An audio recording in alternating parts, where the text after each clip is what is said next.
Bonjour à tous. Bonjour Guillaume.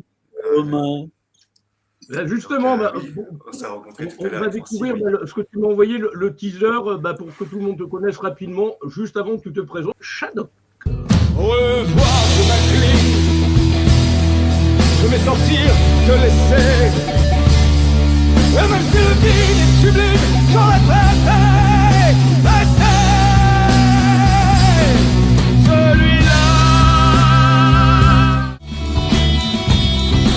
La moi.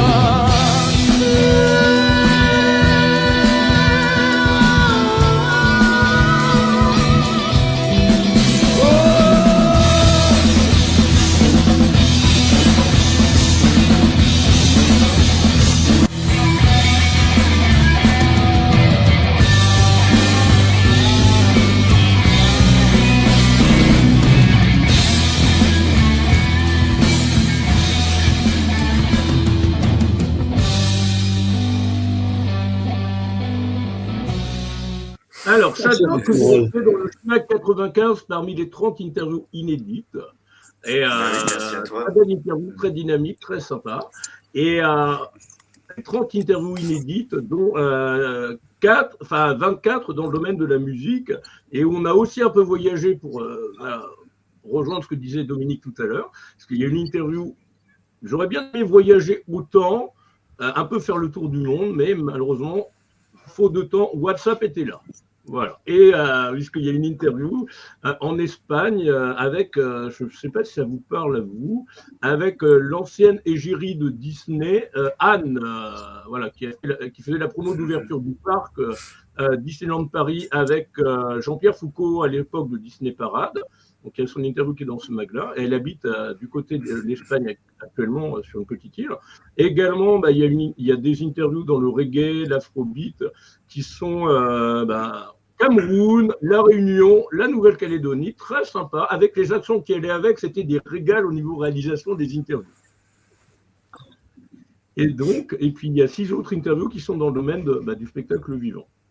Et donc 30 interviews, et bien sûr, on retrouve les meilleurs moments de vos interventions, notamment à tous les trois, Claude, Francine et Dominique, lors des JMAG, des lives, pardon, ça doit être 5, y compris le live 60, où il y avait Gilbert Lévy, donc ça doit être 58, 59, 60. Voilà. Et donc du coup, Guillaume, est-ce que tu pourrais te présenter, est-ce que tu pourrais présenter Shadok? Oui, avec plaisir. Donc, merci pour l'invitation, ça fait plaisir de pouvoir parler du groupe. Donc vous avez vu un extrait. Shadok, nous, on est un groupe amateur, mais on a sorti notre deuxième EP. La particularité du groupe, c'est que on a envie d'écrire en français. C'est un groupe de rock, mais avec des textes en français. Et dans l'idée, alors moi, j'ai été élevé par le rock anglo-saxon, par Led Zepp, par Muse, par pas mal de choses, par Radiohead. Mais j'aime la langue française et c'est important pour moi d'écrire en français. Ça, c'est toujours un débat, ça, quand je réalise des interviews avec des groupes de rock ou de métal ou de heavy metal ou de black metal, toujours le débat, est-ce qu'on doit chanter en français, en anglais moi, je dirais que l'anglais, peut-être quelque part, je ne vais pas me faire que des amis, mais c'est peut-être une facilité au niveau sonorité sur la musique, plutôt que le français qui est encore plus... où il faut vraiment que ça rime, que ce soit dynamique.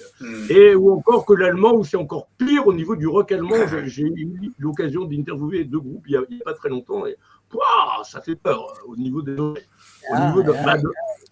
le bruit, en même temps, pas la musique, mais les paroles, c'est très... Moi, ce que je me dis, tu vois, c'est qu'on a quand même une culture de chansons françaises. On a vraiment une culture musicale de textes en français.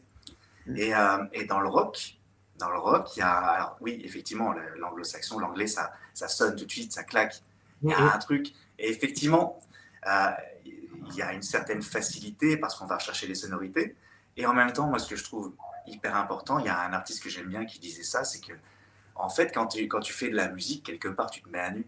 T'exposes ce que tu as à l'intérieur, tu le mets sur la table. Et quand tu chantes en français, tu ne te caches pas, en fait. Les gens comprennent ce que tu dis. Et donc, quand tu emmènes ça, ce n'est pas un exercice facile, Et parce que j'ai mis hyper longtemps à pouvoir accepter de m'entendre, d'entendre mes textes et tout ça.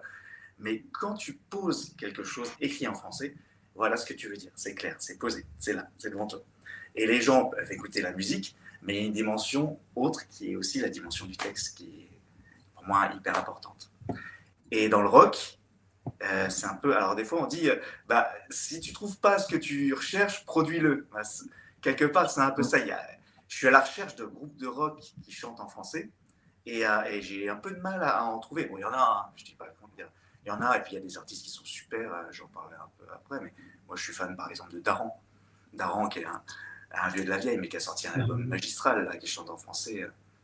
Et puis bon, je sais pas si, sans vouloir rentrer dans les débats et tout ça, moi j'ai été élevé dans ma jeunesse par Noir Désir en fait. Donc c'est vrai que c'était un groupe, alors au-delà de tout ce qui s'est passé après, mais c'était à mon époque vraiment un groupe emblématique, capable d'envoyer vraiment du rock ultra puissant et de mettre des textes en français.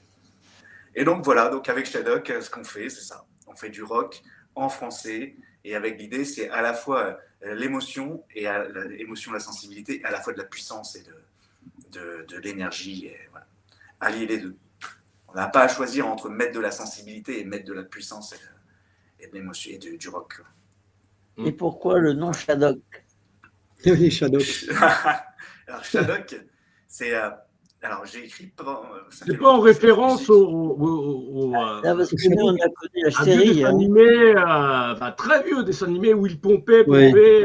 On pompait quand on fait.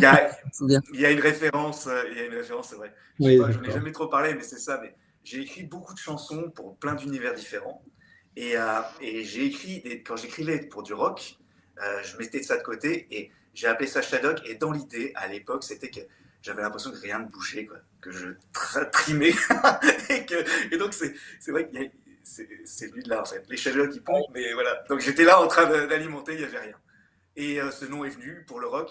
Donc, dans ma partie composition en rock français, c'était Shadok.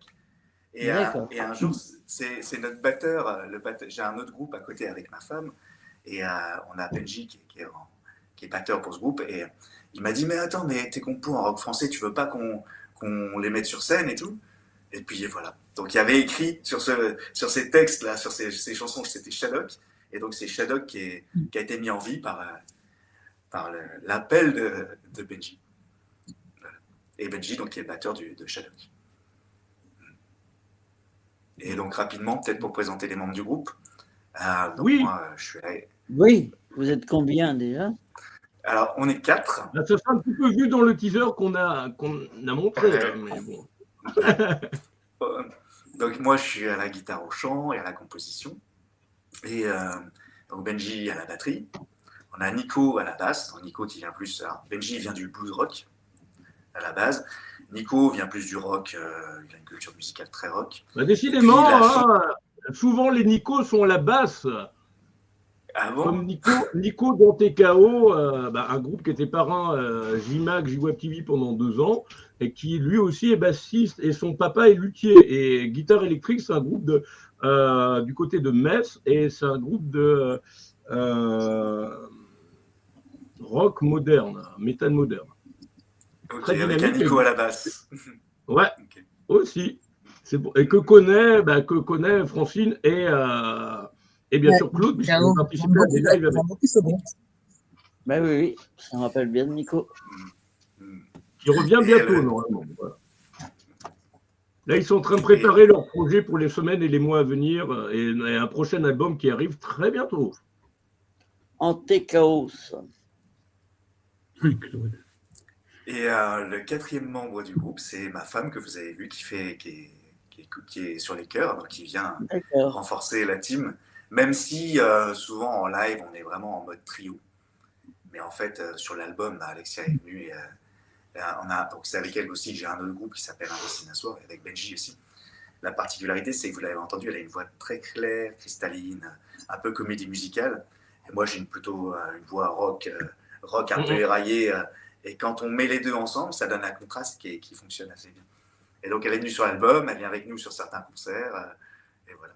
Et donc, ça, c'est la Team Shadok. Et puis, juste rapidement, Team Shadok, il y a aussi Jonathan Martin, Joe, qui est notre ingé son, qui en fait a travaillé sur les 2 albums, les 2 EP.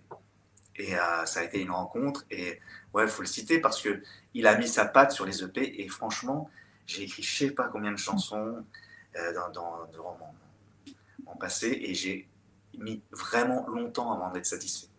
Et là, quand j'écoute les EP, je suis vraiment content du résultat. Et ça, quand je me souviens du passé, à chaque fois que j'écoutais mes chansons, je me disais ah là là, c'est de la merde. Et là, quand j'écoute, je suis fier. Ça tient la route. C'est une vraie proposition artistique. Et Joe est pour beaucoup là-dedans aussi. La production, c'est important. Ça, c'est sûr. Et justement, je vais présenter rapidement le JMAG dans lequel tu es là, à l'occasion des 10 ans du JMAG, comme c'est le MAG anniversaire. Et puis après, ce que je propose, c'est qu'on écoute le titre, celui-là dont on a pu voir un petit extrait dans le teaser qu'on a vu à l'instant. Ok, cool, super. Alors, au niveau du rock français qui sont totalement d'accord avec toi, pour chanter le rock en français, on en a 3, dont un qui va nous rejoindre dans un live, ça doit être celui du 10 mars ou du 31 mars, je ne sais plus trop. On ouvre la grosse partie, on a préféré, comme c'est le magazine JMAG 95 des 10 ans, d'avoir une partie musique et spectacle vivant, plutôt que d'avoir une partie où on donne un peu à réfléchir sur auteur, peintre, sculpteur. Là, on n'a pas réalisé du tout d'interview. Enfin, si, on en a réalisé, mais pour le JMAG 96 qui arrivera le 31 mars prochain. Voilà. Alors, on ouvre en beauté avec un alliage assez délirant de sonorités avec Sophie les Bas Bleus. D'ailleurs, c'est Francine qui m'a fait découvrir ce groupe via un message qu'elle m'avait envoyé sur Facebook Messenger, comme quoi on est réactif. Génial. Un duo de punk musette. Non, mais c'est magnifique. Qui est de Béziers.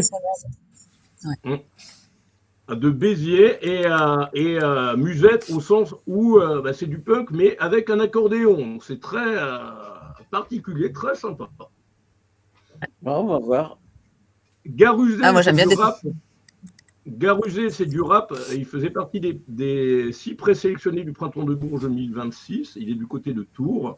Donc je pense peut-être que Maxime de Hierao doit le connaître, ou voilà, peut-être. Et bien sûr, juste après, il y a Shadok.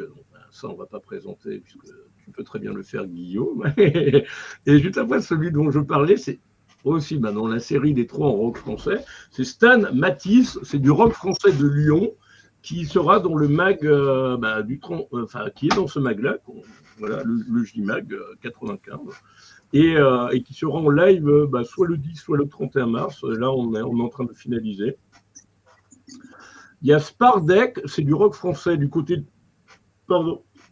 de Sancoin. Et Sancoin, c'est pas très loin de Bourges, ça doit être à une quinzaine de kilomètres.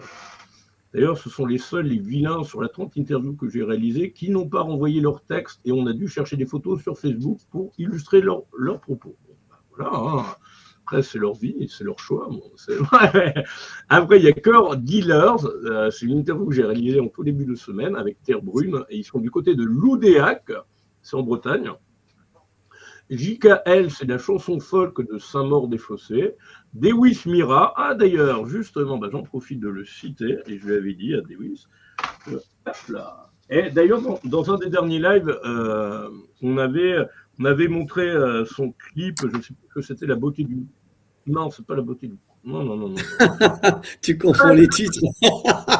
Il est dans l'univers noir et blanc, super adorable. Il vient de sortir son 2e ou son 3e album, EP, qui s'appelle Ars Moriendi.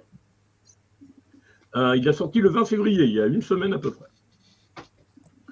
Et puis, très sympa. Lui, à mon avis, on ne le verra jamais en live. Par contre, ça fait 6 ou 7 ans qu'on se connaît, on réalise des interviews pour le JMAG. On a dû réaliser 3 interviews ensemble. Et lui, il a un rapport à l'image où il n'apprécie pas spécialement d'être vu en live. Donc, voilà. Et par contre, des émissions de radio, il en fait au niveau du son, ou des émissions des interviews, il en fait beaucoup. Après, bon, faut pas qu'il y ait de réaction. On a toute une série dont vous allez entendre parler dans pas longtemps par Claude. Xavier Plumaz, donc chanson française folk rock, de Dolongue, Luc Taff, chanson française folk rock de Paris, David Delabrosse, chanson française folk de Rennes, Nicolas Jules, chanson française de Poitiers, Un petit gars du coin, chanson française de Cahors, Julie Vincent, chanson française pop de Metz, Guillaume Bonin, chanson française pop de Créteil, et après on est un peu sur des... on n'est plus du tout dans la chanson française, on est sur... c'est c'est quelqu'un qui a sa carrière, malheureusement pour lui, plutôt derrière lui. Claude Berry, variété française de Perpignan. Il a à peu près ton âge, Claude. Anne, chanteuse Disney années 90, électropop, actrice, qui fête cette année ses 40 ans de scène de Minorque. Donc, Minorque, c'est une île qui est à côté de l'Espagne. Et puis là, toute une partie qui fait voyager, très sympathique. Graine Sémé, donc c'est un groupe de chansons réunionnaises électro de la Réunion. Julie Rosalie, que l'on va retrouver en live très prochainement. Pop latine, pop ballade de Paris.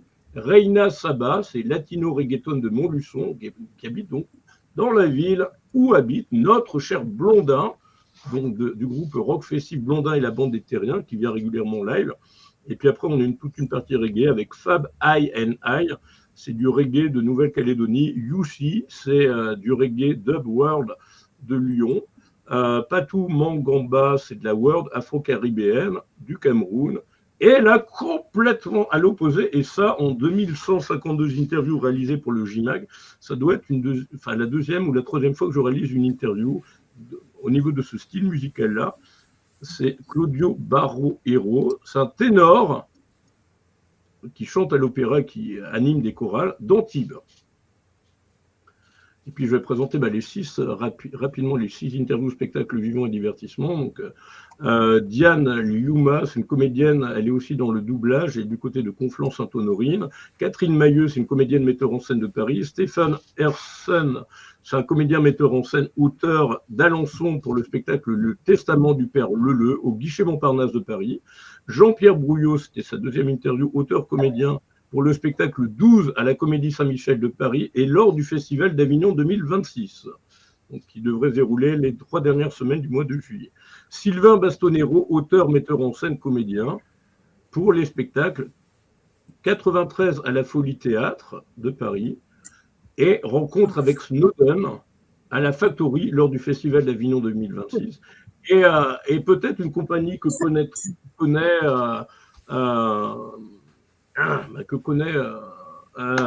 le dernier invité qu'on a tout à l'heure, Denis et Matanael, c'est la compagnie Mariska. C'est une compagnie qui existe depuis une trentaine d'années et que doit connaître aussi Mehdi Gary qu'on avait eu en live. Mehdi Gary qui est le créateur de Jeff Panaclock et de cette sympathique et de Denise qu'on retrouvera tout à l'heure en fin de live. Mariska, ce sont des marionnettes en fil qui sont gérées en hauteur, et ils sont du côté de 6 juin. C'est du côté de Valenciennes, c'est dans le nord de la France. Je ne sais pas si c'est du côté de Lille ou Valenciennes, mais ils sont super sympas. Vous pensez quoi de cette prog? Il y a toute une énumération, une grande énumération. Il y en a beaucoup là. Hein. Alors après, on les connaît pas, nous. Hein. Donc c'est bien de les présenter parce que c'est important pour chaque artiste. Mais après, nous, ça nous, pour certains qu'on connaît, Blondin, que j'ai vu aussi ici, en émission, en interview. Et après, c'est vrai qu'il y en a beaucoup, hein, des artistes, c'est sûr. Ah ben, je sais. C'est bien. Bravo. Par moment, on est limite. Il y a déjà nous, hein, là, ce soir, on est 1, 2, 3, on est 4, on était 5, non, c'est ça, en tout? Pour l'instant, on était 5. Et est-ce qu'on sera plus tout à l'heure? Ah bah oui, puisque juste après, qui arrive dans 3 quarts d'heure, il y a Judith Brunel qui arrive. Voilà. Voilà que On la connaît, oui. Ouais, j'étais à Cannes avec elle aussi. Et d'ailleurs, on était ensemble. Que connaît très bien ce merveilleux Alain Zira que l'on a eu dans le JMAG 94 en janvier. Alain Zira, il m'a filmé, il m'a fait une petite émission aussi il y a quelques temps, c'est sur sa chaîne TV en fait. Voilà, il m'a filmé en live direct Facebook. À l'époque, c'était à Radio Jimmy Feeling Radio à Marseille. Voilà, qui est très sympa d'ailleurs, entre parenthèses. Voilà. Donc ça, Eh bien, c'était justement, des bons souvenirs. comme annoncé, c'est qu'on écoute justement le titre de Shadok dans sa version longue cette fois-ci, intitulée Celui-là. Et justement, pourquoi celui-là? Parce qu'il y a aussi celle-là, elle est là au niveau de l'écran comme on diffuse, qui est en haut à droite, mais il ne faut pas le dire, elle est adorable. Celle-là et celle-là. Celui-là, tu veux que je parle un peu de la chanson? Oui, avant qu'on l'écoute, oui. Alors, la chanson, c'est un peu le titre Easy Listening du deuxième EP, c'est la chanson un peu plus radio. Si vous écoutez le reste, il y a des choses qui sont plus stoner, plus rock. Là, c'est plus chanson. Doux. Pardon? Plus doux peut-être. Tu vas voir. Et cette chanson, c'est en fait une histoire d'amour, c'est l'histoire de quelqu'un, c'est une relation qui prend fin. Et dans l'idée, c'est que cette personne aurait aimé rester celui-là, c'est-à-dire l'être unique pour l'autre. Et en même temps, c'est une relation qui est finie, et donc le personnage est pris entre les deux, entre se dire je laisse partir, je laisse aller la relation, au revoir, je m'incline, je vais partir te laisser. Et même si le vide est sublime, j'aurais préféré rester celui-là. Et donc, toute la chanson, c'est... Petite question par rapport à ce que tu viens de dire, c'est autobiographique ou pas forcément? Il y a toujours, je pense qu'on va puiser dans des émotions, et même si c'est de la fiction, c'est de la fiction, mais c'est basé sur des vécus, sur des moments. Je pense que oui, avant de rencontrer ma femme, j'ai vécu des histoires où les choses n'ont pas été jusqu'au bout, où on a envie que ça continue, et en fait non, ça se finit. Il y a une histoire de deuil, d'acceptation, on ne veut pas. Et donc cette chanson-là, c'était vraiment retranscrire ça avec un côté, vous allez voir sur la voix. Donc moi j'aime le rock, j'aime la voix qui envoie aussi, qui est un peu éraillée, et ça permet d'envoyer aussi une sorte de souffrance et de douleur de ce que ressent la personne. Donc au départ, il est là, il tire le constat, et puis au fur et à mesure, plus ça monte, plus il dit mais non, en fait, qu'est-ce que je fais? Je peux pas me satisfaire de cette rupture, il faut que je voudrais rester celui-là, et puis ça finit par un cri où vous allez voir, où il hurle quelque part, il y a une voix où ça monte dans les aigus, et j'aurais voulu rester celui-là en fait, mais non. Oh, voilà, pour... Eh bien justement, ce que je propose, c'est qu'on écoute le titre. Eh ben oui.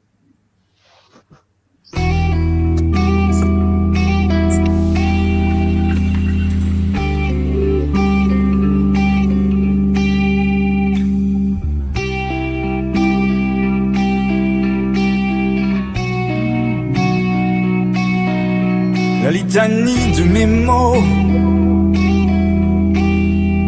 t'indiffère, tout prend l'eau. Mais il ne me reste que ma langue pour te dire, comme je tangue, que mes obsessions m'ont eu. Elles planent sur moi bien au-dessus. Et maintenant que les affres sont là, dis-moi que je suis encore pour toi. Celui-là, celui-là, celui-là, celui-là. Au revoir, je m'incline. Je vais sortir, te laisser. Et même si le vide est sublime, j'aurais préféré rester. Celui-là, celui-là,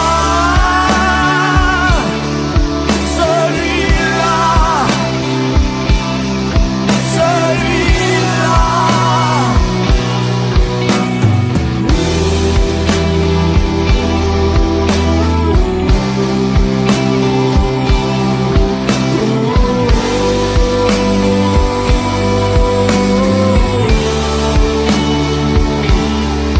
On peut bien penser l'estime, l'absence ou l'abandon. Mais quand tout tourne en sourdine, il ne reste que le son. Et le souvenir sublime qui s'éteigne par milliers, qui se décompose et s'abîme. Souviennent-ils que j'étais celui-là, celui-là, celui-là, celui-là. Se souviennent-ils que j'étais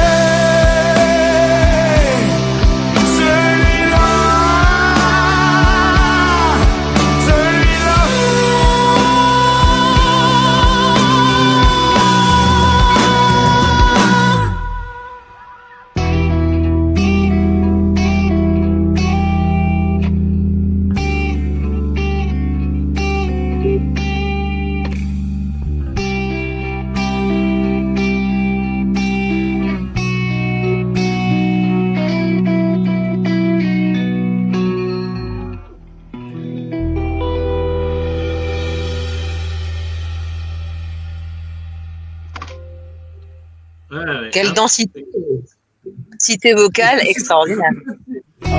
C'est le dire. Ce qui fait plaisir, c'est que ça a repris la chanson pile au moment où je l'avais arrêtée. Et qu'on n'a pas eu l'obligation de réécouter tout depuis le début. Oui, c'est merveilleux dans l'écriture aussi, et dans la voix, dans les guitares. Et puis ça nous parle de celui-là, en fait, ça nous parle à nous tous. Voilà. Je pense que certaines émotions sont un peu intemporelles et partagées par tout le monde. Chacun met après son histoire derrière, mais ce qu'on vit, oui. Puis c'est le propre de la musique, je pense. Dans l'idée, c'est de pouvoir retranscrire quelque chose qui touche des personnes, qui disent « Ah bah oui, ça me rappelle ce que j'ai vécu ». Et puis on a tous eu des chansons comme ça qui viennent nous ramener à certains moments de notre vie. Il y a des ancrages derrière ça. On en parlait tout à l'heure avec Dominique via le clip sur la beauté du présent, justement, qui ramène à un certain moment de sa vie. Oui, c'est vrai. La chanson, elle est assez, vous voyez, c'est rock, mais elle est quand même grand public. Et c'est un peu l'intermédiaire, ça montre un peu ce qu'on est. C'est raffiné, hein. Du rock avec des textes et j'aime bien cette chanson. C'est raffiné. Tout à fait. Merci. Est-ce que tu as une question à poser pour Guillaume? Oui. Guillaume. De quoi t'inspires-tu principalement pour écrire et pour composer? Pour composer, alors c'est généralement, je ne sais pas si c'est vraiment le sens de la question, mais c'est quelque chose qui vient un peu instinctivement. Je sens qu'il y a quelque chose qui est là. Maintenant, avec les années, j'ai pris le goût. Je prends mon dictaphone, je pose, je prends ma gratte. Et généralement, c'est assez bizarre, mais le premier jet qui sort, je chante en yaourt, en anglais. La thématique est là, en anglais. Et la mélodie, généralement, c'est couplet-refrain qui est structuré. Et à partir de là, je sculpte. Je sculpte le texte et tout ça. C'est un processus créatif. Ouais, productif en tout cas. Ouais, quand ça vient, mais on sent que c'est là, c'est marrant. Je sens que le morceau est là en toile de fond.